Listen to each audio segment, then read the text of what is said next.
오늘부터 한동훈은 엑스레이를 벌로 매일 찍었으면 좋겠어요. 그냥 아침 안전한- 저녁으로. 매일 엑스레이를 예. 하루 종일 좀 쐬고 있었으면 좋겠습니다. 그럼 본인도 그게 안전하다고 얘기할 수 있는 거 아닙니까? 그 논리를 그대로 대입하면 방금 얘기한 이 정말 반인권적이고 반건강적인 얘기를 정당화하는 거예요. 그러니까 한동훈의 궤변을 저는 그 민낯을 다 드러내야 된다고 생각합니다. 대한민국의 저 여당 대표라는 사람의 지적 수준이 저 정도밖에 안 된다라는 게 참담하고, 결국에는 중요한 거는 국민의 건강이 아니라 중요한 건 일본의 마음이기 때문에 저런 황당한 소리를 하고 있다라고 저는 보고요. 그 물이 깨끗해가지고 아무 이상이 없으면 일본에서 부은 바다에 왜 뿌리죠? 괴담이라고 자꾸 한동훈 대표가 규정을 짓고 있는데, 그 괴담이라는 것을 인정한다면 국민의힘 의원들이 2021년도에 후쿠시마 오염수 뿌리지 말자고 거품 물고 반대했거든요. 그럼 그 사람들 먼저 사과해야 되지 않습니까? 인류가 갖고 있는 불완전한 지식과 더불어서 이 정부가 내놓은 입장을 믿으라고요? 뇌물을 뇌물이라고 부르지도 못하고 수사 외압을 외압이라고 부르지도 못하는 자들이 뭘 조사해가지고 내놨다고 그걸 믿을 수 있습니까? 만약에 국민들한테 그 정부 결과를 믿어달라고 말할 거면요, 김건희 여사 뇌물을 뇌물이라고 먼저 인정하고 수사부터 받으세요. 그럼 국민들이 믿어줄 수도 있습니다.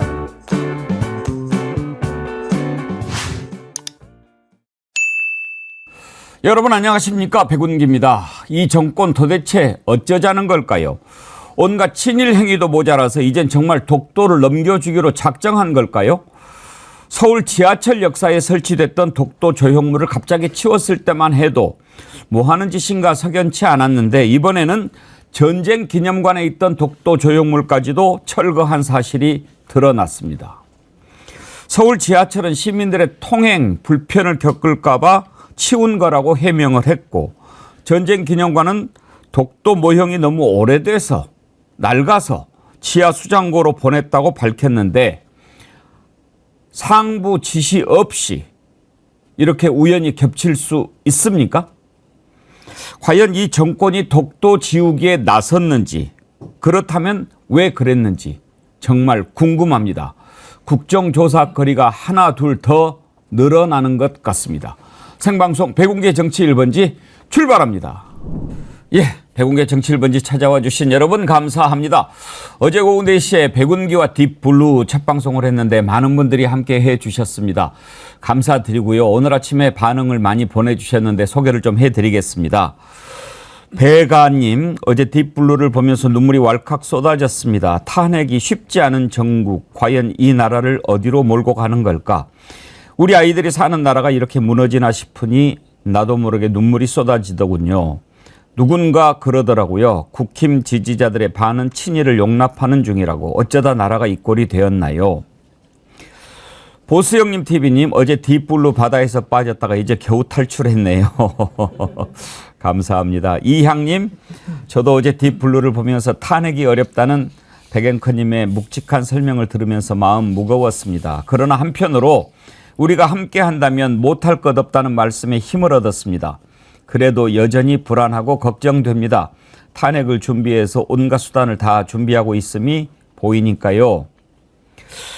이항님 아주 모범생이십니다. 어제 제 특강을 가장 잘 해석하신 것 같은데요. A+ 드리겠습니다. 박시형님, 아따 운기성님 바쁘요. 아침에 오후에 아무튼 잘 듣고 있으니까 수고하십시오. 감사합니다. 딥블루님, 찾길 바래님, 죄송합니다. 찾길 바래님, 공부에 많은 도움이 됐다고 하셨고요. 써니님께서는 노래 가사인가요? 못 잊어서 또 왔네, 미련 때문에 또 왔네, 정어리 보고파 차가운 이 세상을 녹여보려고 딥블루가 나를 잡네, 정어리까지 희망 있는 곳 찾아서 내가 또 왔네. 무슨 노래 가사 같기로 하고. 예. 오늘 2부에서 백자의 탄핵 노래방이 있으니까요. 1부 함께 하시면서 슬슬 목도 좀 푸시기 바랍니다. 어제 화이트 토르님께서요, 명품 국민 앵커 백운기님의 딥블루 첫 방송 라이브로 시청 못해서 미안합니다. 그래도 언제나 응원합니다.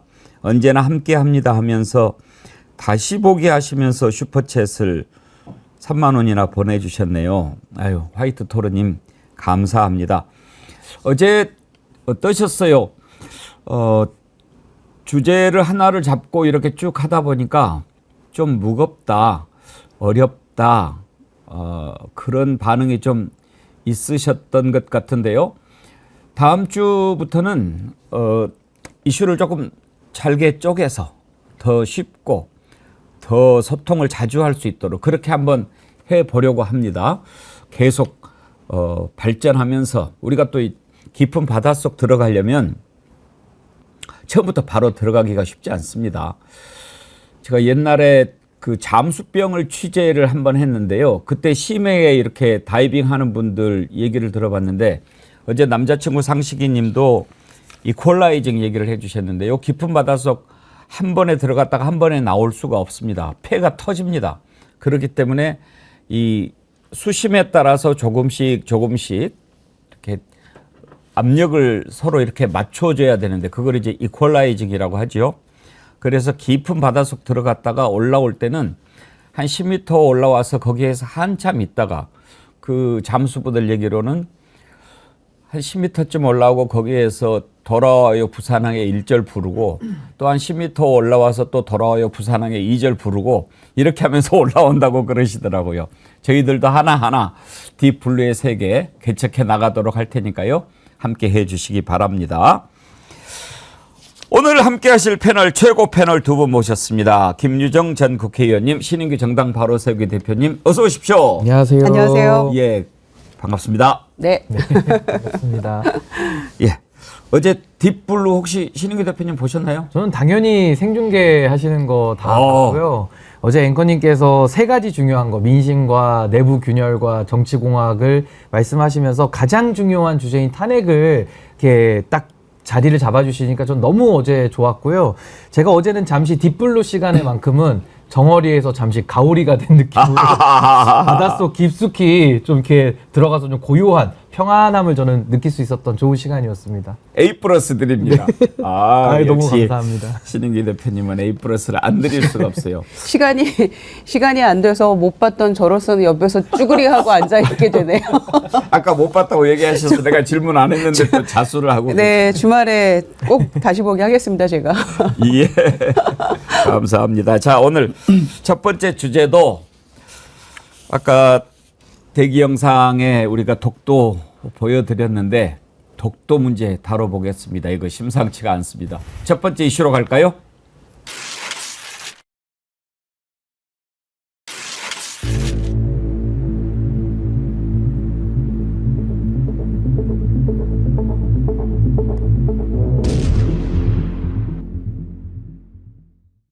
자, 먼저 독도 기념 조형물 사라지고 있는 것 한번 짚어봐야겠습니다. 서울 지하철 역사 안국역을 비롯해서 여러 군데 독도 이렇게 모형이 있거든요. 그걸 보면서 사람들이 독도에 대한 생각하게 되고 또 이렇게 그 KBS에서 제공하는 독도 영상을 틀어주는 곳이 여러 군데가 있습니다. 독도의 지금 모습을 1년 365일 그대로 보여주는 거거든요. 그거 볼 때마다 독도야 잘 있느냐 이렇게 생각하는 국민들이 얼마나 많았습니까? 그런데 어느 날 갑자기 그것도 광복절 즈음에서 독도가 사라지고 있습니다. 왜 그랬냐 그랬더니 뭐 시민들 돌아다니는데 통행에 불편을 겪을까 봐 좀 말도 안 된다고 생각했는데 MBC가 딱 취재한 걸 보니까요. 철거 필요성 그러니까 서울교통공사가 5월 17일 날 공문을 보냈어요. 사장 요청 사항이 있어 역산에 방치된 시설물을 파악하고자 하니 협조해달라. 그러면서 오래되고 미관을 저해하는 각종 조형물 이런 예시를 들었습니다. 그런데 보니까 각종 조형물인데 독도만 탁 치운 거예요.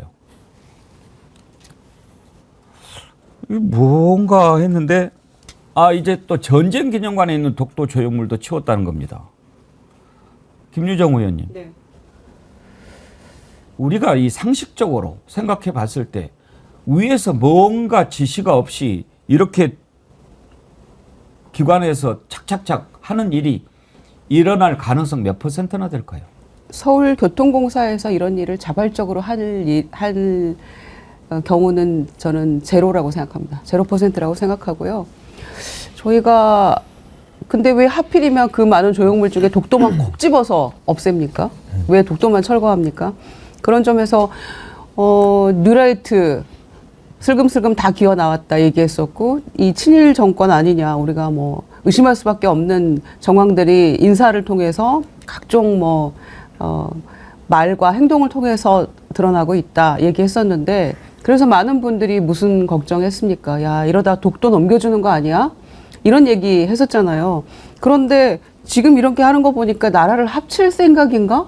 그런 걱정마저 들어요. 어떻게 이런 일을 아무렇지도 않게 하는지.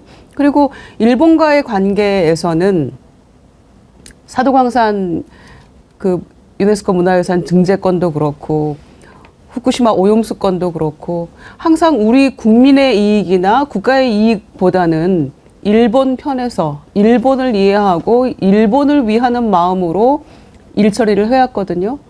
그런 점에서 이게 교통공사가 뭐 할 일 없다고 그만한 조형물 중에 독도만 콕 집어서 이렇게 하겠습니까? 저는 시민들 중에서 누가 이 독도 조형물 때문에 우리가 불편해서 다닐 수가 없다, 이거 위험한 거 아니냐, 이렇게 교통공사에 누가 민원을 넣었을까요? 그 가능성도 저는 0이라고 생각하거든요. 그래서 그냥 너무나 모든 상황들이 공교로워요. 공교롭고, 그리고 이게 다분히 이런 그 본인들이 변명하고 있는 시민의 안전이나 뭐 이런 얘기로 아무리 설득을 하려고 해도 설득이 안 되는 변명이죠, 이거는. 신유기 대표님, 어떻게 봐야 할까요? 근데 독도 하면은 그 상징성이 있잖아요. 그러니까 우리가 울릉도 동남쪽 백길 따라 200리 외로운 섬 하나 새들의 고향 하는 그 노래도 있듯이 정말 외로운 섬이라고 우리가 표현할 만큼 이 독도라는 게 한일 관계의 상징 같은 그 의미를 갖는 겁니다. 근데 지금 이 독도를 또 상징하는 조형물을 치운다? 그럼 이게 어디랑 좀 연관이 되냐면은 홍범도 장군의 흉상도 육사에서 치우잖아요. 그러니까 그런 물건을 치운다라는 것이 뭐 불편함이든 뭐든 어떤 핑계를 대도 치울 수 없는 거를 지금 치우고 있는 거기 때문에 이거는 정말 심각한 문제로 저는 인식을 하고 있는 거고, 최근에도 서울교통공사도 치웠지만은 지금 전쟁기념관까지 치우고 있잖아요. 이렇게 하나 둘씩 지금 다 치워가면서 결국에는 이게 내년에 한일 수교 이제 청구권 협정 60주년을 맞아가지고 뭔가 일본을 위한 이벤트를 지금 준비하고 있는 거 아니냐, 이런 지금 의구심을 국민들이 갖는 거고, 결국 대통령은 헌법 66조에 따르면은 영토를 수호할 책임을 진다고 명문으로 나와 있습니다. 근데 윤석열 대통령이 이제는 굴종 외교를 넘어서 매국 외교를 하고 있는데, 지금 대한민국이 갖고 있는 주권을 다 포기했죠. 예를 들면 뭐 후쿠시마 오염수 방류가 대표적이고요. 그 역사를 상징하는 우리 국민에 관련된 문제들, 뭐 강제징용이나 위안부 문제 지금 다 포기해가지고 이렇게 한일 관계를 엉망으로 만들었죠. 마지막 남은 게 이제 영토 문제 독도거든요. 그래서 여기서 만약에 윤석열 대통령이 어떤 국민들을 속이는 그런 일본과의 어떤 밀정 비슷한 거를 시도한다라고 한다면은 이거는 정말 용서받을 수 없는 역사상 대죄를 짓는 것이다. 전 이거 매우 심각하게 바라보고 있습니다. 전광명님께서요, 기시다 방한 선물로 독도 조형물 치운 겁니다. 그런 생각도 들어요. 지우아빠 헬리님, 낡았다는데 낡았으면 교체를 하는 게 맞는 거지 버리는 게 맞습니까? 그것도 전쟁기념관의 조형물을. 윤석열 탄핵되는 그날 독도 찾아가서 태극기 흔들며 만세 외치겠습니다. 김화숙님, 독도 건드리는 순간 니들의 최후가 시작된다. 김화숙님, 정어리 선크림 드리겠습니다. 1등 올라갑니다. 독도 건드리는 순간 너들의 최후가 시작된다.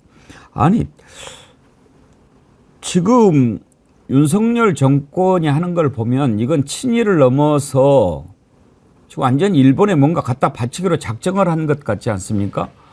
해도 좀 너무한다. 그리고 말도 안 되는 말을 짓거리는 자들을, 그것도 독립기념관장, 또 반일 의식을 심고 뭔가 민족 의식을 선양해야 될 그런 곳에다가 막 이렇게 심고 있는 것만 해도 정신 나간 짓이라고 생각했는데, 독도를 이렇게 하고 있으니까 이건 진짜 보수형님 TV님 학교 다닐 때 독대는 어제도 오늘도 내일도 우리 땅이라고 배웠습니다. 동의하신 분 따라오세요. 그러면서 또 슈퍼챗 릴레이 시작하셨는데 아니 김유정 의원님 네. 이 친일도 어떤 용인할 수 있는 단계가 있다고 해야 되지 않겠습니까? 그렇습니다. 이미 임계치를 넘어섰다고 생각하고요. 이 윤석열 정권은 특히 우리 정어리원 여러분들도 늘 걱정했습니다만 이러다 독도까지 다 줄라 그러냐 이런 얘기를 정말 반농담식으로 했었는데 그게 그냥 기우가 아니었다는 것이 요즘에 드러나고 있는 것 같아요. 더군다나 안보실장을 지금 4번째 안보실장을 거의 뭐 1년도 못 가서 몇 개월 만에 한 번씩 갈아치워서 집권 3년 차에 4번째 안보실장을 맞이했는데 그러면서 김태호 안보실 차장은 그대로 그 자리를 지키고 있잖아요.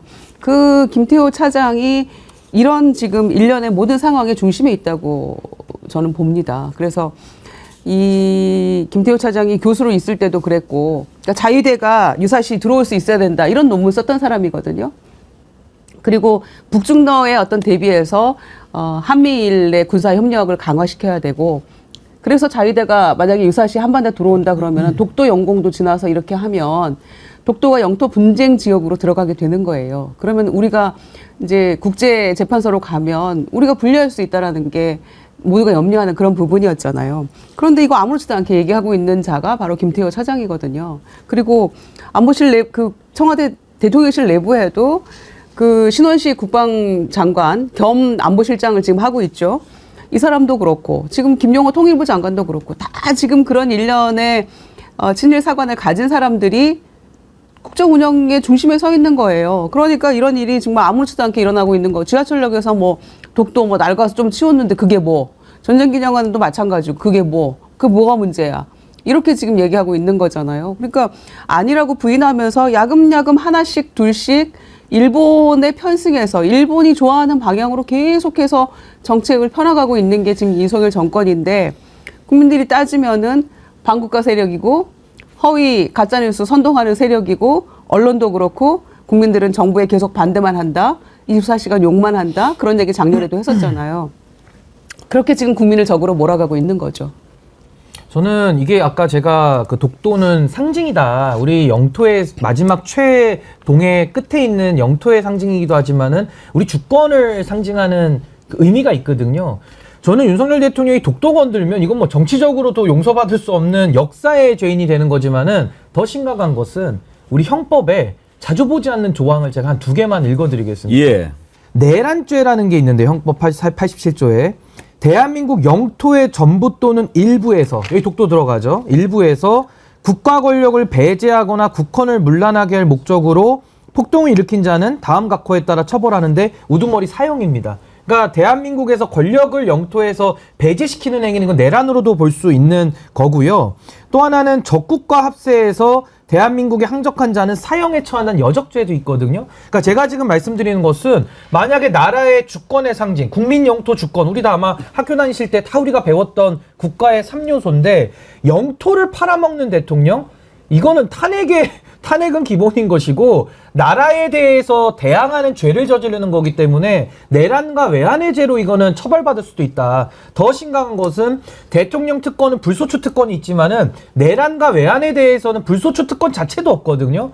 그러니까 이것은 독도를 건드는 것은 너무나도 심각한 국가적 불행과 윤석열 대통령 개인의 불행을 자초할 것이다. 매우 이건 면밀하게 살펴봐야 될 문제입니다. 포도나무님 무당이 치우라고 했나? 그랬는데 또 천공 얘기는 안 나오는지 모르겠습니다. 최근에 어떤 영상을 보니까 천공이 또 뭐 친일 관련된 발언을 했다고 하는 것 같은데요. 하여튼지 이해가 안 돼요. 소병률님 지금 병원에서 치료 중이시라고 하셨는데 빨리 나으시길 바랍니다. 매국은 오더라. 내가 몸이 아파서 지금은 참는다. 예, 빨리 나으시길 바라고요. 도저히 상식적으로 이해가 안 되는 일이 일어나면 천공의 영상을 찾아보게 된대요. 이제 많은 분들이. 그러니까요. 네. 이건 하여튼 우리 김하숙님 말씀대로 독도를 건드리는 순간 최후가 시작됩니다. 그것 다른 것까지는 다 몰라도 죽어도 독도는 그렇게 하면은 끝장이죠. 끝장. 오늘 독도 얘기를 하니까 많은 분들이 아주 분노의 댓글을 많이 보내주시는데요. 이따가 하면 조금 긴 빠지니까 지금 더 몇 분을 좀 소개를 해드릴까요? 이종민님, 독도의 지역구를 따로 줘서 국회의원 뽑자, 목숨 걸고 지키라고 그런 아이디어 주셨는데요. 예, 늙은 복서님, 윤통이 상식 밖의 숭일 행위들을 해도 아무 말도 못하거나 그것들을 실드치는 국힘의원 한 놈이 없습니다. 예. 이우리님께서 아까 보내주신 글이 있었는데, 예, 이우리님께서 아침에 서늘한 바람이 불어서 반가웠는데 우리 국민들 마음은 언제나 상쾌해질까요? 정말 하루 자고 나면 또 열받게 하고 그러니 더위가 안 사라지는 거 아닌가 싶은데요. 지금 정부가 뭔가 이렇게 잘못하고 있으면 항상 당이라도 그러면 안 된다라고 얘기를 해야 되잖아요. 그런데 지금 한동훈 대표도 또 뭐 이게 도움이 된다고 생각하는지 모르겠어요. 그걸 지금 이제 후쿠시마 오염수 방류가 시작된 지 지금 상당히 지났지 않습니까? 그러면 지금쯤은 어떻게 해야 됩니까? 아, 이게 정말 문제가 없는지 이런 걸 좀 더 과학적으로 들여다보고 이러이러하다라고 해야 되는데 계속 안전하다, 걱정 마라 이 얘기만 하고 있어요. 당 대표라고 하는 자도 그렇습니다. 들어보시죠. 후쿠시마 원전 처리수가 방류된 지가 한 1년 정도 지났죠. 그 즈음과 그 이후에 더불어민주당이 했던 발언들을 한번 곱씹어 봐 주시기 바랍니다. 그 말 중에 하나라도 실현됐다면 지금 우리 바다는 오염돼 있어야 하고 수산업은 황폐해 있어야 하고 우리 국민의 건강은 위협받고 있어야 합니다. 그렇지만 그때 더불어민주당이 했던 말들 중에서 실현된 건 하나도 없습니다. 그런 괴담 때문에 우리의 수산업 어민들과 그리고 어민들이 피해를 받고 우리의 큰 재정이 투입됐습니다. 이 괴담에 대해서 이제 민주당이 어떤 입장을 갖고 있는지를 저는 묻고 싶습니다. 제 의견을 말씀드리기 전에 김유정 의원님, 네. 먼저 지금 한동훈 대표 하는 발언에 대해서 어떻게 생각하시는지요? 대통령실도 지금 속보로 나온 거는 야당의 후쿠시마 괴담의 거짓 선동으로 밝혀졌다. 그런데도 사과가 없다, 무책임하다라고 야당을 비난을 했네요. 그런데 지금 작년 8월에 첫 방류가 시작되고 8번째 방류가 진행 중입니다. 그런데 정부는 여기에서 4만 몇천 건의 방사선 검사도 하고 이렇게 했는데 문제가 없었다. 그러면서 그런저런 검사하고 문제 없다라고 홍보하는데 1.5천억 썼다고 그러는데 다 이거 낭비한 거 아니냐 이런 취지로 이제 야당에게 그런 것까지 다 덮어씌우려고 하고 있는 것 같은데 우리가 걱정했던 것은 지금 당장 1년 몇 개월 사이에 일어나는 어떤 문제에 대해서 걱정을 했던 게 아니잖아요. 그게 돌아서 20년, 30년, 40년 후에 우리 후손들에게 어떤 악영향을 미칠지 아무도 모르는 이런 상황이기 때문에 우리 정부는 우리 국민의 이익을 위해서 우리의 국익을 위해서 행동하고 일본에게 항의하고 방류하지 말아라라고 얘기를 해야 된다라는 것이 야당과 국민들의 입장 아니었겠습니까? 그런데 이제 와서 이제 1년쯤 지났는데 회도 많이 먹고 문제 없고 검사했는데 아무렇지도 않은데 기준치 다 밑으로 나왔는데 야당 내내가 선동한 거 아니냐. 이게 대통령이 광복절에도 얘기했던 가짜 뉴스고 허위 선동이고 지금 이렇다고 주장하고 있는 거잖아요. 그런데 세월 지나 대통령이 그때 당시에 이제 5년 임기 끝나고 나면은 있을지도 없을지도 모르는 그 상황에서 그러면 우리 미래 세대는 어떡합니까? 누가 책임질 수 있습니까, 이거를? 그 부분에 대한 걱정을 했던 거잖아요. 그리고 바다에 방류하는 거는 런던 의정서에서도 바다에 투기하는 거 절대 안 된다라고 했던 것인데 왜 우리는 일본에 대해서 말 한마디 못 하는가? 그리고 그게 문제가 없다라고 하면 그 정부에서는 왜 찬성도 그다음에 반대도 안 한다, 지지하지 않는다. 그런데 과학적으로 문제는 없다라고 얘기했습니까? 그럼 그렇게 당당하면 찬성합니다. 왜냐 문제가 없기 때문에 이런 말도 못했어요. 그리고 대통령실은 더군다나 거기에 대해서 입장조차 없었어요. 우리가 대통령의 입장을 알 수 있었던 건 다 한 차례가 명확하게 있어서 동영상을 통해서 나왔죠. 작년 8월에 국민의힘 의원들 연찬회에 가가지고 대통령이 이렇게 얘기했습니다. 1 더하기 1이 100이라고 하는 사람들은 그거는 가짜기 때문에 그 세력들하고 우리가 싸워야 된다. 문제가 있는 것이다. 도대체 과학이라고 하는 것을 의심하고 이런 세력들과 싸워야 된다. 이렇게 얘기를 했거든요. 그래서 우리가 얼마나 분노했습니까? 아니 싸울 대상이 일본이지. 더 안전한 방법들, 뭐 땅에 묻는 방법, 그 몇 가지 얘기했었잖아요, 우리가. 그런데 그런 것들은 다 돈 들어가고 또 더 불편하고 그러니까 다 제껴두고 그냥 가장 손쉽고 저렴한 바다에 투기하는 거, 그거 일본이 선택했는데 왜 다른 방안들을 놔두고 다른 대안들이 있는데도 우리가 그거를 왜 찬성하면서 우리가 홍보까지 하느냐 이런 얘기 했었잖아요. 그런데 이제 1년 지났는데 그러면 이게 10년 지나 20년 지나서 누가 이걸 장담할 수 있죠? 윤석열 대통령이 그때까지 이거 장담하고 개런티 할 건가요?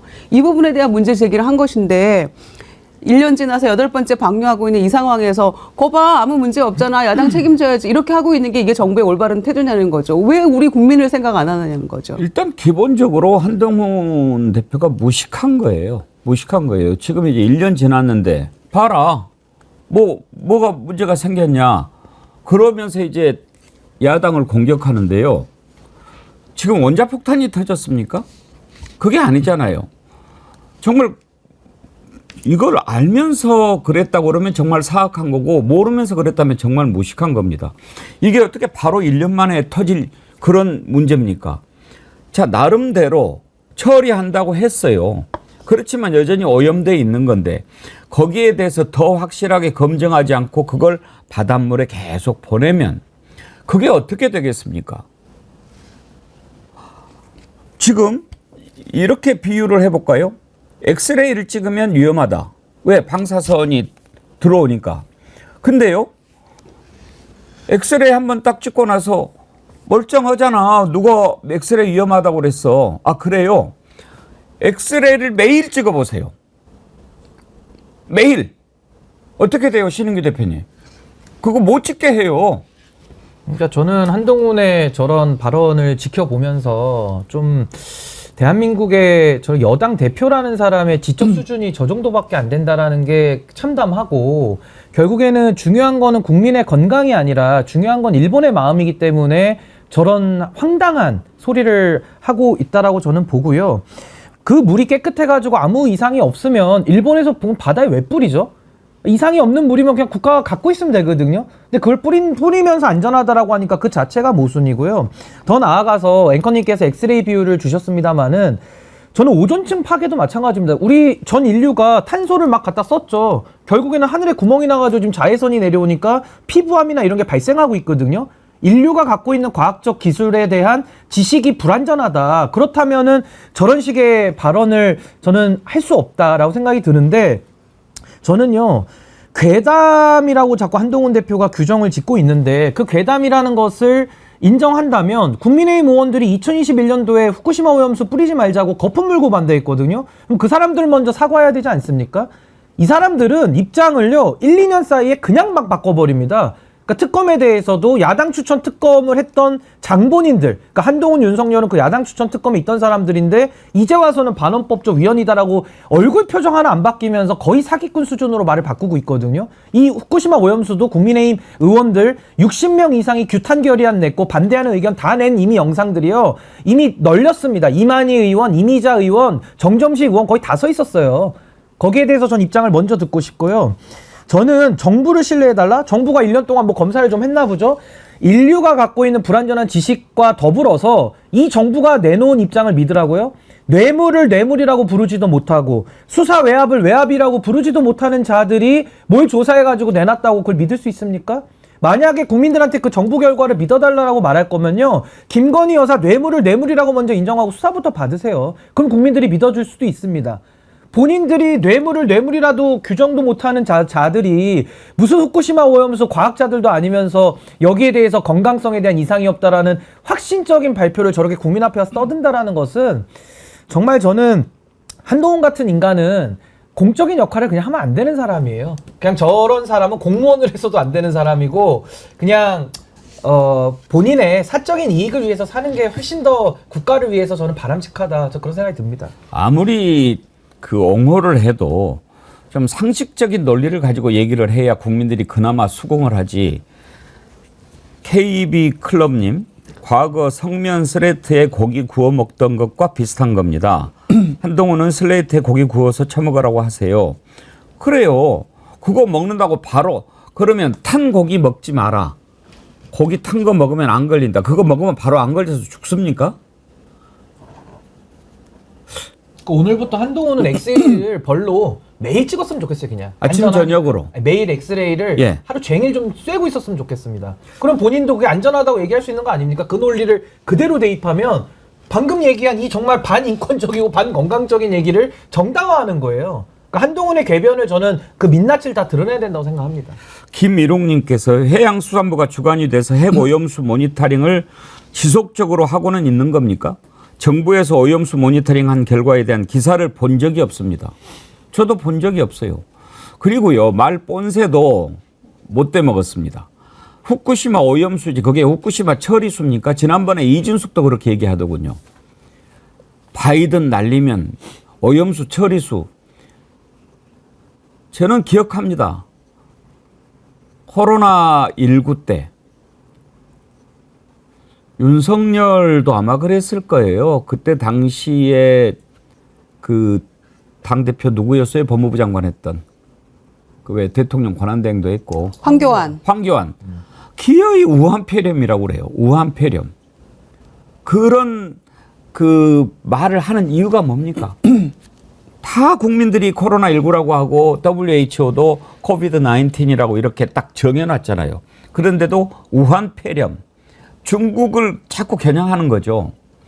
이 언어라고 하는 것이 갖는 의미가 얼마나 큽니까? 제가 몇 번 지적했는데 이태원 참사를 우리가 그렇게 얘기하잖아요. 다 국민들도 그렇게 이야기하는데 근데 TV조선만 헬로윈 참사라고 해요.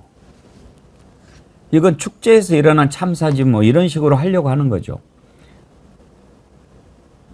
한동훈 대표 후쿠시마 처리수 굳이 그렇게 부릅니다. 핵폐수라고 일부러 뭐 안 부르는 것만 해도 어딘데. 황정한 민주당 대변인 왜 이런 용어를 썼을까 따져봤습니다. 들어보시죠. 여당의 대표가 정부도 쓰지 않는 용어를 활용해 일본에게 면죄부를 준 것입니다. 한동훈 대표마저 일본의 대변인 역할을 자처하려는 것입니까? 안전하다는 일본 정부의 주장만 믿고 국민의 우려를 괴담 정치로 매도하다니 한심합니다. 일본이 하는 말이면 파트로 매주를 쓴다고 해도 믿을 윤석열 정부와 국민의힘. 차라리 대통령실과 당사를 용산과 여의도에서 일본으로 옮기십시오. 수산물 소비가 줄지 않는 것이 핵오염수 방류의 안전성을 보증한다는 핵의 망측한 논리는 무엇입니까? 일본 정부의 주장 말고 핵오염수 방류의 안전성을 입증할 근거를 먼저 제시하는 것이 우선입니다. 이충근님, 핵오염수가 탈모의 특효라고 하던데. 윌리엄님, 중2 딸에게 말했습니다. 서울 법대 가면 호적 파버린다고요. 아, 이 따님은 기쁘시겠는데요. 정말, 그러니까 저는요, 이게 과학의 문제이기도 하지만 결국에는 이게 외교 문제 내지는 보건 문제거든요. 그러니까 저는 과학 문제에 있어서도 한동훈 대표가 과학을 모르잖아요. 그리고 과학에 대해서는 인류가 전원이 과학자들이 합의했다라고 해도 돌발적인 환경 위험과 변수는 나오기 마련입니다. 그게 우리 역사의 증거거든요. 근데 이거 과학의 문제에 대해서도 저렇게 안전하다라고 선 넘어서 떠드는 게 너무나도 경솔하다라는 것이고, 우리 황정화 대변인 말씀대로 하자면 일본에 면죄부를 준 거 아닙니까? 근데 국민들이 따져묻는 건 뭐냐면은 과학의 문제도 과학의 문제지만은 외교적으로 왜 일본의 이익만을 위해서 대한민국 정부가 아무런 역할을 하지 않느냐가 문제의 핵심이었고요. 또 하나는 복원의 문제입니다. 복원의 문제에 있어서는요, 자식을 둔 부모님의 마음, 또 내지는 저처럼 나중에 자녀를 낳을 사람들의 입장에서는 10년 뒤, 20년 뒤, 30년 뒤가 더 걱정되는 겁니다. 근데 그 복원의 문제에 대해서 그냥 본인들이 살 동안에는 문제 없으면은 뿌려도 되는 겁니까? 막 쓰레기 오염물질 다 버리고 지구를 떠나도 되는 겁니까? 지금 젊은 사람들 다 그 텀블러에다가 물 담아서 커피 받아 먹고요. 다 그 재활용할 때도 비닐로 다 떼가지고 씻어가지고 환경 보호를 철저하게 하고 있거든요. 그러니까 이 정도로 지금 환경에 대해서 예민하고 보건에 대해서 걱정과 우려가 많은데 거기에 대해서 최대한 일본 정부를 압박해서 우리나라가 동의하지 못하면 못 뿌리는 거거든요. 근데 거기에 대해 가지고 일본이 하자는 대로 다 하고 끌려가고 결국 독도까지 내주려고 하는 저 태세까지 보이고 이거 국민들하고 지금 싸우자는 거 아닙니까? 잠깐만요. 신인규 변호사님 방금 이야기하는데 비니로 그러잖아요. 저는 가끔 저 신인규 대표가 나이는 참 젊은데 비닐로 씻어서 아니 좀 그 비닐로 성경을 얘기할 때 보면 흥분해가지고 그 지금 그 표현만 갖고 얘기한 게 아니고 무슨 정치사적인 옛날 사건들 있잖아요. 그런 것도 다 이렇게 마치 생생히 경험한 것처럼 그러니까요. 그렇게 하고 있어서 참 저도 놀라는데 어떤 분이 그렇게 얘기를 하셨어요. 아니 신인규 대표님은 젊으신 것 같은데 어떻게 그렇게 옛날 것들을 다 알죠? 그래서 아마 어려서부터 거기에 관심이 많고 신문 같은 것을 계속 보고 그랬을 겁니다. 그렇게 했는데 혹시 그러셨나요? 관심은 많이 있었는데요. 예. 근데 뭐 저도 표현할 때는 제가 이야기하는 거에 너무 집중하다 보니까 제가 무슨 말을 썼는지까지는 저는 잘 못 느끼는데 아니 방금 이제 비니로 해서 생각이 났는데 아까 그 독도는 우리 땅 노래 예. 그 가사 얘기하셨잖아요. 예. 가사 바뀌었죠 이제. 예, 그랬더니 너와 나의 소뚜껑님이 신은기 변호사님 독도는 우리 땅 노래 가사 바뀌었어요. 울릉도 동남쪽 백길 따라 87km로요. 그랬더니 우리 정어리 PD께서 바뀐 거 올려주셨어요. 백길 따라 200리는 백길 따라 87km로 바뀌고 그럼 이거 어떻게 부르나요? 백길 따라 87km 이렇게 부르나요? 그거 좀 200리가 더 네. 가사적으로 음절과 들어오긴 하는데 곡을 그리고 경상북도 울릉군 남면도동 1번지 이것도 이제 행정구역 개편에 따라서 네. 바뀌었잖아요.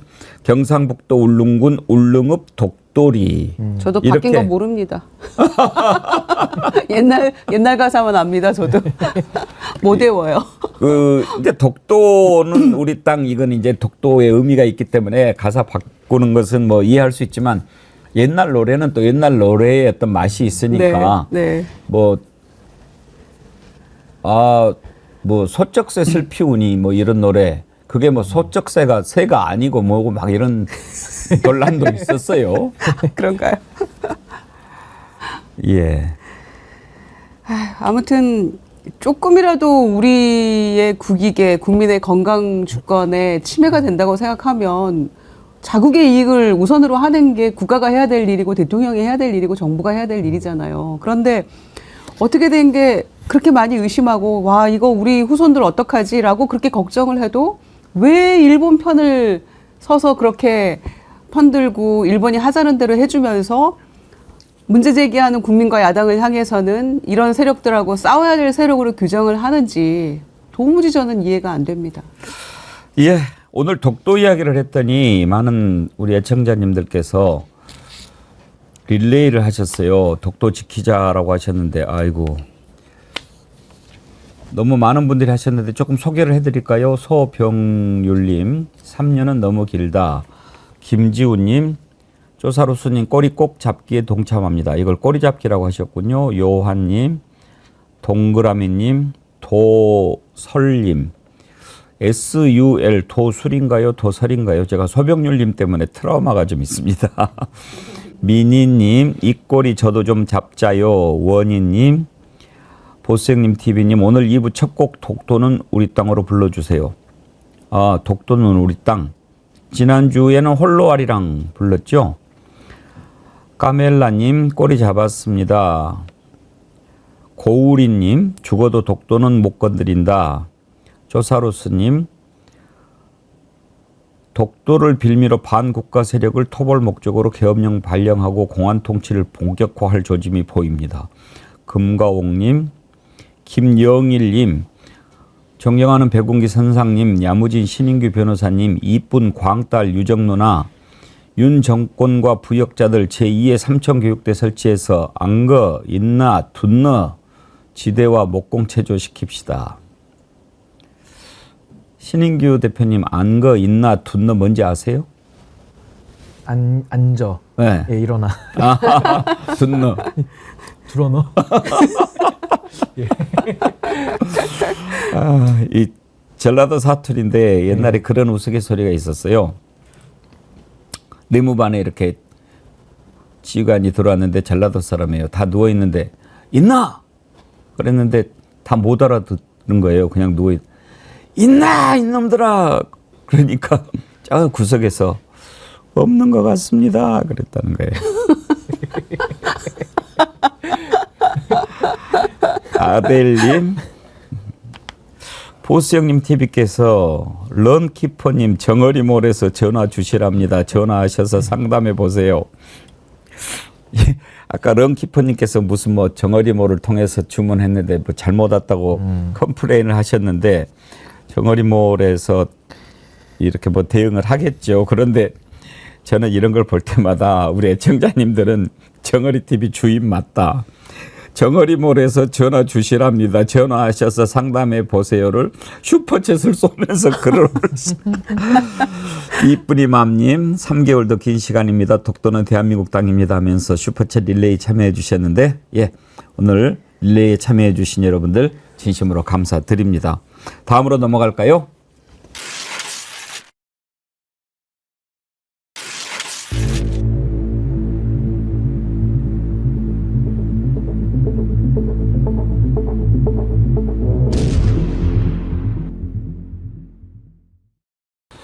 무혐의 명분 쌓기라고 했지만 적반하장도 이런 적반하장이 없습니다.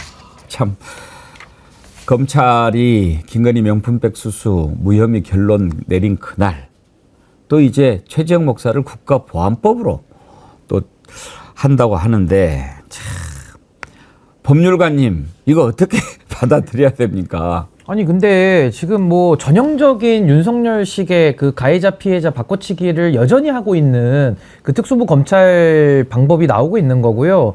최재형 목사에 대해서 지금 국민들이 관심 갖는 게 아니라 최재형 목사가 권력자가 아니잖아요. 지금 권력을 갖고 있는 윤석열 대통령과 김건희 이 두 부부가 국정 운영을 사유화해가지고 뇌물 받아먹고 있는 거 아니냐. 이게 지금 카메라로 찍혀나왔기 때문에 국민들은 여기에 관심 갖고 있는데 자꾸 그 관심을 다른 쪽으로 돌리려고 애써 노력하는 게 좀 측은하다라는 생각이 들고요. 저는 무엇보다도 이번에 검찰에서 지금 명품 디올백에 대해서 지금 무혐의 처분을 해준 건데 다 이미 예상됐던 거 아닙니까? 결국에는 이원석 총장은 국민들 앞에 뭐 법은 뭐 예외도 성역도 특혜도 없다. 인사는 인사고 수사는 수사다. 온갖 미사역으로 국민들 앞에 거짓말 늘어놓고 이제 와서는 그 모든 말이 다 허구고 거짓이라는 게 드러난 거 아니겠습니까? 저는 여기에 대해서 검찰 전체가 전 조직적으로 책임을 져야 된다는 입장이고 저는 이 사태를 보면서요. 지금 가장 억울할 사람은 대한민국에서 최순실이다. 전 그렇게 단언합니다. 최순실 같은 경우는 박근혜 대통령하고 그냥 언니 동생 사이죠. 근데 최순실의 딸이 말 2피를 삼성으로부터 받았는데 그게 박근혜 대통령한테도 뇌물로 처리됐거든요. 그 유명한 경제 공동체 이론입니다. 경제 공동체 이론을 만들어낸 창시자가 윤석열 한동훈 검찰입니다. 그 논리대로 하자면은 김건희 여사가 받은 디올백 경제 공동체로 인해서 윤석열 대통령이 받은 거거든요. 근데 거기에 대해 가지고 본인이 수사할 때는 뇌물죄로 엄정하게 수사해서 다 깜빵 보내고 본인이 수사 대상이 되니까 거기에 대해서는 무혐의로 종결한다. 이 하늘과 땅같이 다른 법 해석을 누가 받아들이겠습니까? 국민들이 바보입니까? 국민들이 우습습니까? 전 윤석열 대통령이 지금 하고 있는 짓에 대해서는 저는 끝까지 추적해서 모든 관련자들에게 저는 모든 무한한 책임을 다 물어야 된다. 저는 그렇게 생각합니다. 김유정 의원님 지금 이제 수사심의위원회를 소집을 할까 이게 최대 관심사인데 이원석 총장 하는 거 보면 네. 어제 출근할 때 그걸 물어보니까 더 드릴 말씀이 없다. 그랬다가 퇴근할 때 나중에 말씀드리겠다. 그렇게 얘기를 했다고 그러는데 무슨 뜻일까요? 입이 10개라도 할 말이 없어야겠죠. 저는 이원석 총장이 인사는 인사고 그 인사 패싱 당했을 때 인사는 인사고 수사는 수사다 이렇게 얘기했는데 이제 바꿔야죠. 인사는 인사고 수사는 성역이 있다로 저는 바꿔야 된다고 생각합니다. 말씀하신 대로 특혜도 성역도 예외도 없다라고 했는데 확실하게 성역이 누구라는 거, 성역이 있다라는 거를 보여준 결과라고 저는 생각하거든요. 그리고 내일 모레 집에 갈 검찰총장이 무슨 수사심의위원회를 열어서 뭘 어떻게 하겠습니까? 연다 하더라도 그게 제대로 결론 날 수 있겠습니까? 저는 불가능하다고 생각하고요. 김학의 차관, 박은정 의원도 검사 출신 박은정 의원도 그런 얘기 했던데 그 동영상에 명확하게 김학의 차관이라는 걸 알 수 있어도 그것도 아니라고 했던 게 검찰 집단이었는데 이번에도 마찬가지지 않습니까? 온 국민이 눈을 시퍼렇게 뜨고 명품백을 이런 걸 뭘 또 가져오시냐. 다음에는 가져오지 마세요. 이렇게 얘기했던 장면을 우리 모두가 눈을 시퍼렇게 뜨고 봤는데 그것조차 아니라고 하잖아요. 그러니까 이런 검찰 집단하고 무슨 상식적이고 합리적인 대화가 가능하겠습니까? 그러니까 마음대로 하겠다는 거고 여기에 대해서 이원석 총장도 이제 빨리 지난번에 인사 패싱 당했을 때 빨리 보따리 싸서 결기 있게 한마디 하고 가는 게 옳았죠. 이제 뭘 할 수 있겠습니까? 저는 다 불가능하다고 생각합니다. 그리고 또 하나는요. 아까 박근혜 최순실도 이야기를 했지만 전직 대통령들이 현직에 있을 때 다 본인 아들들이 김건희 여사 같은 일을 다 했어요. 그래서 뭐 소통령이라는 얘기도 있었고요. 과거에. 그분들 다 알선수재죄로 다 처벌받았거든요. 근데 왜 김건희 여사에 대해서만큼은 알선수재죄, 변호사법 위반, 뇌물 혐의 이런 걸 다 배제해버리고 그냥 청탁금지법만 들여다보는 거예요. 근데 청탁금지법 해석도 완전히 잘못했거든요. 처음에는 대통령 기록물이랬다가 지금은 청탁금지법상의 직무 관련성은 또 없다 그러다가 이 뭐 하는 겁니까? 아니 대통령 기록물이면 직무 관련성이 있는 걸 전제하는 개념 아닙니까? 근데 이제 와서는 또 직무 관련성이 없대요. 그러니까 국가기관이 법을 가지고 한 사람을 위해서 맞춤형 아웃소싱 해주듯이 이렇게 법을 해석해내는 것 자체가 너무나도 우스꽝스러운 일이고요. 법을 갖고 장난하는 것이고 검찰이 그동안에 잘못했던 일이 두 가지거든요. 하나는 과잉 수사로 한 사람을 조져버리는 거고요. 또 하나는 봐주기 수사로 자기 편은 끝까지 덮어주는 겁니다. 그게 아까 김유정 의원이 말씀하신 김학의 그 전 차관 같은 케이스인데 김건희 여사는 전형적으로 봐주게 하는 거 아닙니까? 자기 편이니까 권력의 실세니까 살아있는 권력 앞에서 검찰이 완전히 깨갱하면서 배 뒤집어 까는 애완견 되는 거 아닙니까? 이런 식의 모습을 언제까지 봐야 되는 것인지 저는 국민 앞에 충성하지 않고 어차피 권력에게 저렇게 그 배를 뒤집어 까고 그렇게 아양을 떠는 이런 검찰에 대해서는 더 이상 필요 없다. 전 국민들이 용납하지 않을 것이다. 역사상 최악의 저는 수사 결과라고 저는 생각합니다. 그러니까 한마디로 살아있는 권력에 맞서 싸우는 검찰이 아니고 살아있는 권력의 호위무사가 된 겁니다. 확실하게. 저는 이번에 이 검찰의 무혐의 결론 이게 한동훈으로서는 매우 중요한 시점이었다고 보는데 일단 그때를 기준으로 아웃이 됐다 이렇게 판단합니다. 국민들의 눈높이를 얘기했던 한동훈 아닙니까? 그러면 이때야말로 확실하게 자기 입장을 밝혀야죠.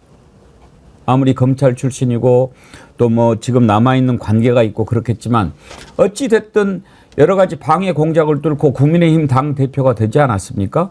그러면 국민의힘이 국민에게 다가가고 국민 눈높이에 맞는다고 한다면 지금 설사 국민의힘을 지지한다고 해도 검찰이 김건희 명품백 가방에 대해서 무혐의 결론을 내린다면 그것까지 인정하는 국민이 과연 몇 프로나 되겠습니까? 그랬을 때 이것은 용납하기 힘들다. 내가 아무리 검찰 출신이고 검찰을 사랑하지만 이것은 옳지 않다고 생각한다라고 얘기를 했어야죠. 그랬는데 뭐라고 얘기합니까? 검찰이 제대로 했겠지요. 그렇게 얘기합니다. 그 순간 이미 너는 국민 눈높이에는 이제 맞지 않아 라고 스스로 국민들이 판단하지 않겠습니까? 친한계라고 불리는 사람까지도 이것은 아니다라고 얘기합니다. 그리고 설사 검찰이 무혐의 결론을 내렸다 하더라도 김건희는 사과해야 된다. 그렇게 얘기를 합니다. 한번 들어보실까요? 김건희 여사는 정치적인 책임은 있다고 생각을 해요. 그러니까 온 국민에게 상당한 실망을 주셨잖아요. 장면이 또 보였고. 예, 예. 그런 장면이 보이고 많은 실망을 줬고 했기 때문에 그 부분에 대해서 국민들께 사과해야 된다는 것들은 그건 아직도 남아 있다. 아, 사과본 여전히 남아 라고 있다. 생각을 합니다. 그거는 뭐 우리 그 경선에서 모든 후보들이 다 김건희 여사의 사과가 필요하다고 얘기했고 또 본인도 저도 뭐 원하시면은 사과를 하겠다, 드리겠다라는 것들을 의사를 여러 번 밝혔기 때문에 예. 이 부분이 이렇게 어느 정도 마무리가 되든 뭐든 간에 그러면 거기에 대한 어떤 입장 표명이 있었으면 좋겠다라고 저는 생각을 합니다. 지금 저 말도요, 그야말로 마른 수건에서 물 짜듯이 하는 그냥 고육지책의 발언 아닙니까? 사과는 무슨 사과예요? 죄를 지었으면 벌을 받아야지. 뭐 박절하지 못했다. 이따위 얘기를 합니까? 아니 사과해서 봐줄 것 같으면은 중앙지법에서 재판을 왜 합니까? 오늘도 수많은 사람들이 구속되고 할 거거든요. 그럼 그런 사람들도 다 사과하면 다 봐줍니까? 그러니까 저는 한동훈 대표가 국민의 눈높이라고 얘기하지만 그냥 말장난이고 입으로만 그냥 뻔한 얘기하는 거고 결국에는 행동과 내용과 본질로는 권력의 입맛대로만 행동하고 있거든요. 오로지 윤석열 대통령의 입맛만을 위해 가지고 단 거 달라 그러면 사탕 갖다 주고 초콜릿 갖다 주고 지금 이러고 있는 거예요. 근데 말로는 표가 필요하고 국민들 앞에 지지는 필요하니까 국민의 눈높이다.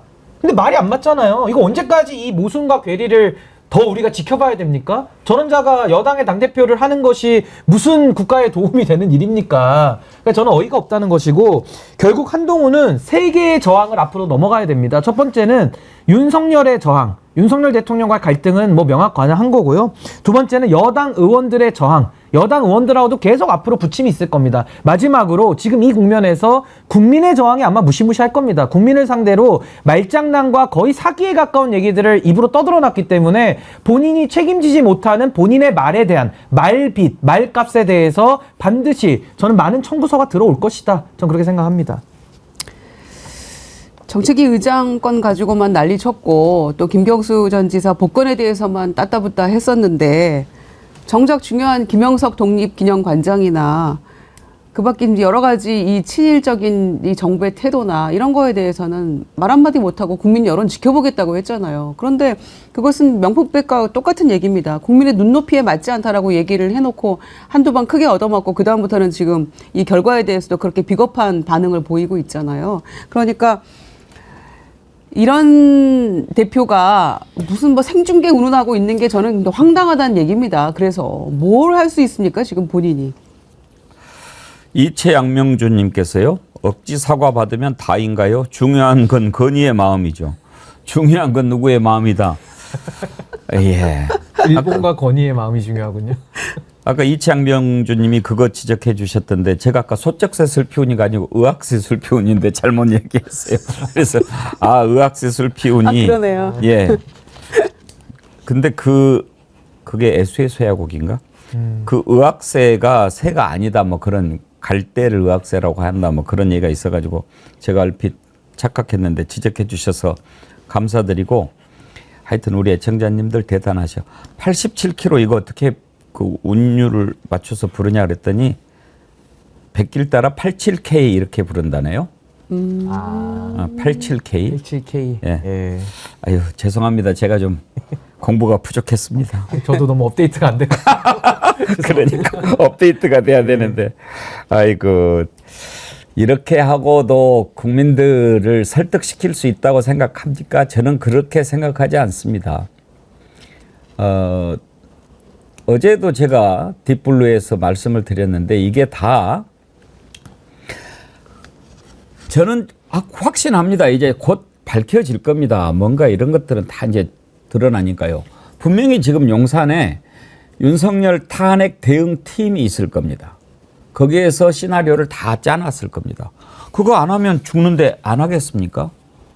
만들으라고 안 해도 밑에서 만들어야 그게 모시는 놈이죠. 그러면 어떻게 대응을 할까? 이런 것, 그 훈련, 도상훈련 해본 사람들은 다 기본이 돼 있어요. 매뉴얼이 있어요. 자, 가능성, 일어날 것 어떻게, 예상 시나리오 딱 짜고, 플랜 A, B, C, 이렇게 갔을 땐 이렇게. 그래서 막 여러분들이 막 여기저기서 나오는 계엄이라든지 뭐 이런 것도 거기에 들어있을 겁니다. 그리고 법적 대응은 어떻게? 그러면 지금 탄핵으로 가려고 하는데 탄핵은 헌법과 법률에 중대한 위반이 필요하니까 이런 것들 다 법적으로는 일단 정리를 해놓고 그리고 일본에 대해서 왜 이렇게 모든 걸 퍼주느냐. 저는 그것도 탄핵 방지 시나리오에 들어있다고 보는 거란 말이에요. 왜? 미국이 편을 들어줘야 정권을 지킬 거라고 생각하는 겁니다. 보수의 집권하는 자들은 다 그런 식으로 생각하고 집권했어요. 전두환도 그랬고. 미국이 안 된다고 그러면 안 되는 거라고 믿는 거죠. 그러면 죽으나 사나 바이든 하라는 대로 해야 되겠다. 야, 너네들 일본하고 싸우지 말고 잘 지내. 중국 신경 쓰이니까. 알았지? 그렇지 않으면 너 재미없어. 너 하는 거 지금 우리가 다 알고 있어. 너 지난번에 우리 도청한 거 그거 알지? 너 찍소리 못했던 거. 너 깜짝하면 너는 가는 거야. 너뿐만 아니라 너네 가족들까지 다 지고 있어. 꼼짝 못하는 거죠. 그러면 그 말 안 들으면 탄핵 운동이 일어났을 때 안녕히 가세요 하면 죽는 거니까. 또 일본 말 그대로 들어줘야지. 그게 미국 말 듣는 거니까. 이런 것도 저는 탄핵 시나리오에 들어있고 그럼 일본 어디까지 들어줄 거냐. 그래서 저는 독도를 걱정하는 겁니다. 다행히 미국이 야 독도 줘 이렇게는 못할 거 아닙니까? 우리나라 국민들의 정서가 있으니까. 그런데 독도 문제는요, 뭐 저희가 드리지는 못하지만요, 최대한 성의 표시할 테니까요. 지금 이러고 있는 형국 아닙니까? 그 외에 여러 가지 말도 안 되는 인사라든지 이런 것들도 다 저는 탄핵 대응팀의 시나리오에 따라서 움직이고 있다. 이렇게 보는 거거든요. 근데 저는요, 박근혜 대통령과 윤석열의 근본적인 차이가 있기 때문에, 물론 박근혜 대통령도 그때 계엄 문건 뭐 검토까지 하고 이렇게 했던 거는 뭐 권력이 위기감을 느끼면 뭐 하는 거는 전 통상이라고 본다면은, 박근혜와 윤석열의 가장 큰 차이가 그거죠. 결국에는 보수의 뿌리가 있느냐, 보수의 뿌리조차 없느냐, 이 차이인데, 박근혜 대통령은 탄핵 당하면서도 그 이후에 뭐 탄핵 무효 운동까지 하면서 많은 분들이 지지를 표했는데, 지금 윤석열 대통령 보십시오. 현직 권력자인데, 현직 대통령인데도 불구하고 방송 나와서 윤석열 대통령 잘했다는 사람이 없어요. 다 어디 갔습니까, 그 사람들?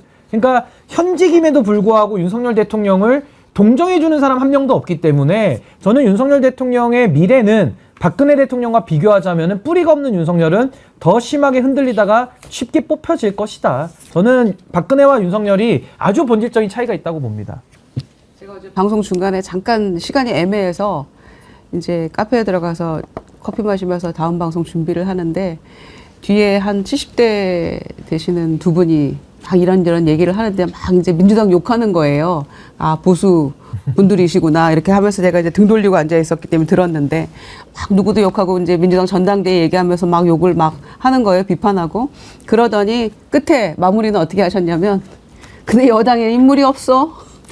여당에 인물이 없어. 다음번이 걱정이요. 이러더라고요. 그러니까 다 아는 거죠. 그분들도. 지금 인물이 없으니까 한동훈이 대표하고 윤석열 대통령 되고 이러는 거 아니겠습니까? 제가 오늘 지지율 그 갤럽 조사가 나와서 요거 하나만 제가 소개해드리면, 대구 경북 지지율 있지 않습니까? 예. 대구 경북 지지율이 31%가 긍정 나오고 반대가 56% 나오는데요. 부산, 울산, 경남이 33%가 긍정이 나오니까 대구 경북이요, 부산보다도 지금 지지율이 더 떨어지고 있습니다. 그러니까 이제 본진이 완전히 무너지고 있기 때문에, 아까 그 할아버님들 대화의 말씀처럼 여론조사 수치로도 지금 윤석열 대통령에 대한 이 코어 지지는 완전히 지금 무너져가고 있다. 방송 나와서도 요즘에 윤석열 대통령은 거의 동네 북이에요. 잘했다는 사람이 전혀 없습니다. 그러니까 그 보수 패널들도 윤 대통령 비판하기 시작해요. 아니 어떤 정신 나간 자가 지금 윤석열 잘했다고 이야기할 수가 있겠어요. 아니 그래도 뭐 한 명 정도는 뭐 누구라도 좀 있어서 먹고 살려고 할 수도 있을 텐데 거의 없습니다. 이제 보수에서도 윤석열, 김건희 부부는 거의 그냥 동네북식으로 이제 얘기를 하고 있고, 뭐 그 다음에 이제 차기 권력을 놓고 좀 이견이 있는 것이고요. 그러니까 저는 그것처럼 윤석열 대통령이 어떤 잔머리를 굴려서 자신을 보신하려고 하고자 하겠지만은 그게 박근혜 때보다도 훨씬 더 통하기가 어렵다. 저는 그게 핵심이라고 봅니다. 지금 그런 상황인데 뭐 윤석열, 한동훈 서로 지금 갈라졌으니까 윤석열 신당 나올 거다 이런 얘기도 하는 사람이 있더라고요. 신당 같은 소리하고 자빠졌네요. 이것도 한번 짧게 다뤄볼까요?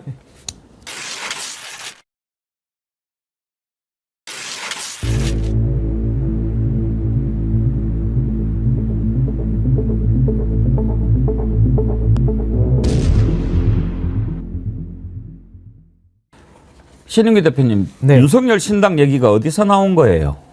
근데 뭐 총선 때부터 윤석열 대통령이 당 장악하지 못하면 밖에 나가서 뭐 당 만들 수 있다. 뭐 예를 들면 신평 교수 같은 사람들이 이제 그런 얘기들 많이 하고 다녔는데 총선 이후에 결과적으로 한동훈이 당 대표가 됐고 결국 윤석열 대통령은 당 장악에 실패한 건 맞거든요. 그러다 보니까 과거부터 늘 그 잔불 피우던 그 윤석열 중심의 신당론이 나오는 건데 뭐 이거는 누구도 다 아는 얘기 아니니까 윤석열 대통령 제가 아까 방송계에서도 그 누구 하나도 실드를 쳐주는 사람이 없는데 입 빨린 소리조차 해주는 사람이 없는데 어느 의원이 그 윤석열 신당에 따라가겠습니까? 그러니까 결과적으로 윤석열 신당이라는 것은 뭐 하나의 그냥 떠도는 얘기에 불과하다. 저 그렇게 봅니다. 아니 이 지지율을 가지고 어떻게 가능해요? 그러니까 말이에요. 그리고 몇 명이나 따라갈 수 있을까요? 우리가 현실적으로 생각을 했을 때. 갈 놈은 있을 거예요. 그러니 몇 명은 가겠지만 이를테면 한동훈 친한계가 몇 명이냐라고 했을 때 15에서 17 보통 그렇게 얘기하더라고요. 설사 그 정도밖에 안 된다고 하더라도 108명 중에 나머지가 그러면은 신당 맞는다고 따라 나갈 수 있겠느냐. 아니 속된 말로 미쳤다고 따라 나가겠습니까? 본인들이 윤 대통령한테 공천을 받을 것도 아니고 그 무엇도 지금 더 임기가 긴데 대통령보다 나갈 이유가 전혀 없는 것이고요. 그리고 그 전당대회 때 총선 끝나고 뭐 한동훈이 되면 당 쪼개질 수 있다, 신당 만들 수 있다 했지만 그럴 가능성은 제로라고 봅니다. 아니, 그리고 하나 더 과거에 정치했던 분들이 신당 만들 때는 정치를 오래 해온 사이들끼리 어떤 동지적 신뢰관계를 가지고 나가는 경우는 있었어요. 근데 윤석열 대통령 주변에 다 이해관계 때문에 뭐 하나 얻어먹으려고 옆에 가 있는 사람들이 태반이고 간신들이 넘쳐나고 있는데 그 간신들이 본인에게 이익이 안 되는데 윤석열 대통령을 뭐 순장조로 따라갈까요? 제가 볼 때는 순장도 뭐 따라가서 같이 죽을 사람이 있어야 순장도 가능한 거지. 자신한테 이익이 안 되고 윤석열 대통령 이제 다 홀라당 베껴 먹었는데 누가 따라갑니까? 그러니까 결국에는 비참한 말로를 저는 맞을 수밖에 없다라는 것이고 결국 윤석열 대통령은 신당을 못 만들기 때문에 국민의힘이라는 울타리 안에서 한동훈에게 무릎을 꿇을 것이냐 아니면 한동훈을 끝까지 결사항전하면서 밟고 넘어갈 것이냐 요 선택지밖에 없거든요. 저는 그것이 내부 균열로서 국민의힘 안에서 상당한 변수가 될 것이다. 저 그렇게 생각합니다. 그러니까 주제 파악을 해야죠. 이 얘기가 어디서 나왔을까를 한번 좀 생각을 해볼 필요가 있습니다. 만약에 윤석열 쪽에서 나왔다면 야 너네 까불면 우리가 당 만들어가지고 저기 할 수 있으니까 내 말 잘 들어 이런 차원에서 나왔을 거고 만약에 국민의힘 쪽이나 한동훈 쪽에서 나왔다고 그러면 야 너네들하고 같이 못 가겠으니까 빨리 갈라서자라고 했을 거고 그러나 현실적으로 이게 당을 만들려면 김유정 의원이 잘 아시죠. 노무현 대통령 때 새천년 민주당하고 열린우리당하고 갈라졌잖아요. 그래서 네. 결국은 사실 탄핵으로 이어졌는데 네. 그때는 열린우리당이 노무현 대통령 쪽에서 만든 거 아니었습니까? 그랬었죠.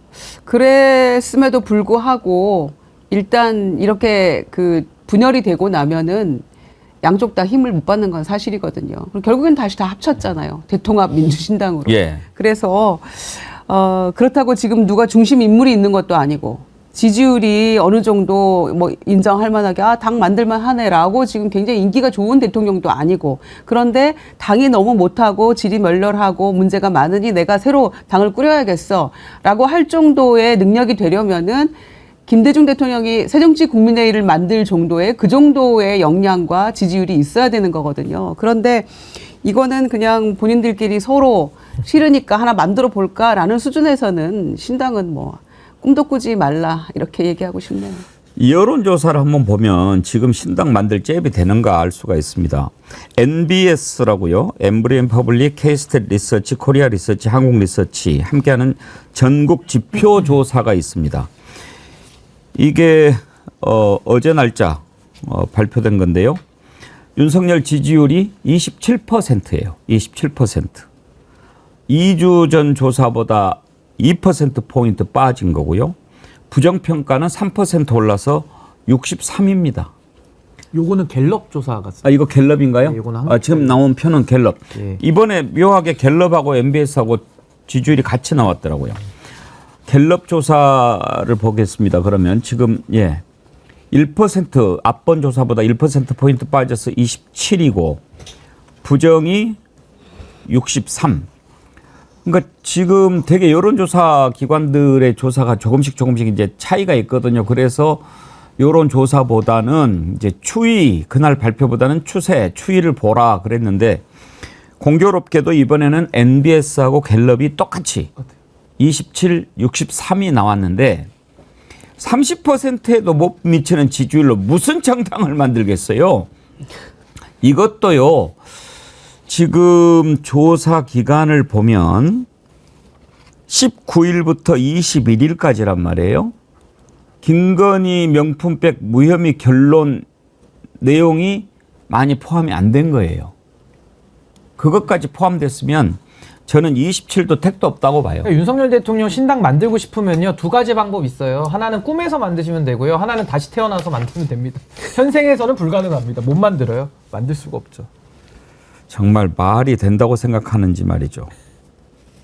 요새 폭염으로 저희 너무 힘들잖아요. 어제 쳐서 매직도 없다 이런 얘기 할 정도로 힘든데 그 여름 온도만큼도 안 올라가는 것 같아요. 37도에서 27도 왔다 갔다 하는데 지지율이 그만큼도 안 되는 것 같아요. 아니, 그리고 생각해 보십시오. 이제 앞으로 정권 말기인데 이제 임기 말로 갈수록 더 대드덕 현상 나오고 더 두드러 맞을 일밖에 없거든요. 그러니까 저 지지율이 이제 최고치인 거예요. 이제 아까 뭐 그래프 중에 21%까지 떨어진 경우도 나왔습니다만은 앞으로 이제 20%대 깨지는 거는 거의 시간 문제고 아마 급전직하일 겁니다. 급전직하하면은 박근혜 대통령만큼도 지켜주는 지지자들이 없기 때문에 더 비참할 것이다. 그 속도는 더 빠를 것이다. 저 그렇게 봅니다. 대통령 재임 기간 중에 자기가 얻은 득표율보다도 한 번 더 높은 지지율 못 받고 물러난 대통령이 있었는지 궁금합니다. 기네스북에 올려야죠. 기네스북 기네스북 좋아하니까. 한결같이 20%대 박스권입니다. 한결같이. 네.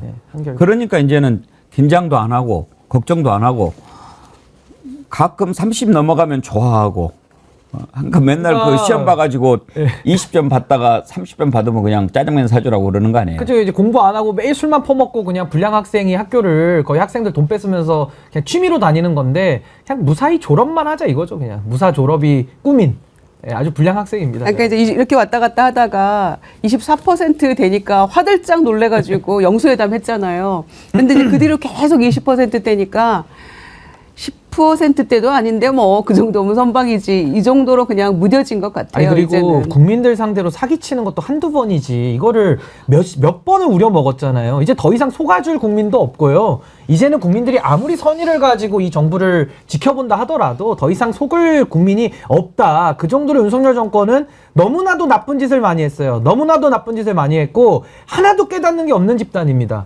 그러니까 국민들이 거기에 대해서 확진 판정 내렸기 때문에 이제 더 이상의 기대는 없고 빠르게 임기를 줄이는 것이 저는 가장 민생에 부합한다. 저는 그렇게 생각합니다. 그러니까요. 부정평가 가장 큰 이유 경제, 민생, 물가를 꼽았어요. 이것만 봐도 빨리 물러나야 됩니다. 아니 의료 대란이 진짜 걱정이에요. 의료 대란 정말 너무 큰 문제입니다. 심각합니다. 예. 그래서 맹장 터지면 큰일 난다, 죽는다 이제 수술 못해서 이런 두려움에 사실 휩싸여 있어요. 근데 그게 그냥 말장난이 아니고 그게 실제로 체감하는 거거든요. 엊그제 그 김종인 비대위원장 집에서 넘어져가지고 보셨죠? 응급실을 뭐 몇 군데를 22군데 전화했는데 다 거절당하고 아는데 어찌어찌 찾아가서 꿰맸다고 하는데 그 말이 지금 현실이 되고 있는 것 같아요. 그러니까 넘어져서 깨져 봐야 알아요. 그래도 뭐 주치의 있으니까. 그 와중에도 잘했다고 평가한 사람들이 또 가장 잘한 걸로 외교를 꼽았다는 거예요. 이런 거 보면은 그거 생각나요. 응? 시험을 전부 10점만 맞았는데 한 과목을 20점, 뭐 사회를 20점 맞으니까 너무 한 과목만 파지 마라. 뭐 그렇게 걱정했다는 거 아니에요? 아니 그리고 이제 세대적으로도요. 전 세대에서는 부정평가가 다 월등히 높고요. 유일하게 70대 이상에서만 긍정이 60% 그리고 부정이 27%로 거의 한 2배 이상 높거든요. 그러니까 70대 정권이라고 규정을 지어도 이거는 뭐 무리가 없을 것 같고 전 항상 이제 중도랑 무당층 보는데요. 이번에 무당층은 긍정 14%밖에 안 되고요. 이제 갤럽 기준으로 중도는 18%입니다. 근데 여론조사에서 10%대가 나온다는 것은 잘못 누를 수도 있거든요. 그러니까 거의 지지자가 중도와 무당층에서는 없다. 이렇게 보는 게 확실합니다. 없어요, 지지자들이. 윌리엄님 27%도 너무 높아요. 2.7이 아닐까요? 그렇게 생각됩니다. 예.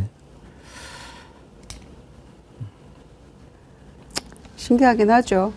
주변에 잘하고 있다라고 한마디도 하는 사람이 없는데 단 한 명도 못 봤는데 27%가 나오는 것도 신기하긴 아니, 하네요. 그래서 저도 무의미한 식물 대통령이라는 말도 이제 무의미할 정도로 이건 식물도 아니고요. 식물은 자락이라도 하잖아요. 그냥 거의 이제 이분은 무생물이나 물건 수준의 식물도 아깝다라는 생각이 듭니다. 올빼미님 글 용산에 마늘하고 쑥 좀 보내줘야 됩니다. 그거 먹고 제발 사람 좀 되라고. 예. 아이고 참. 이번 한 주도 우리 힘들게 달려왔네요. 백자의 탄핵 노래방 들으면서 좀 기분을 좀 전환시켜 볼까요? 김유정 의원님, 신인기 대표님 계속 계실 거예요? 가야 되는데요. 시간 되시면 같이 박수 쳐 주시고요.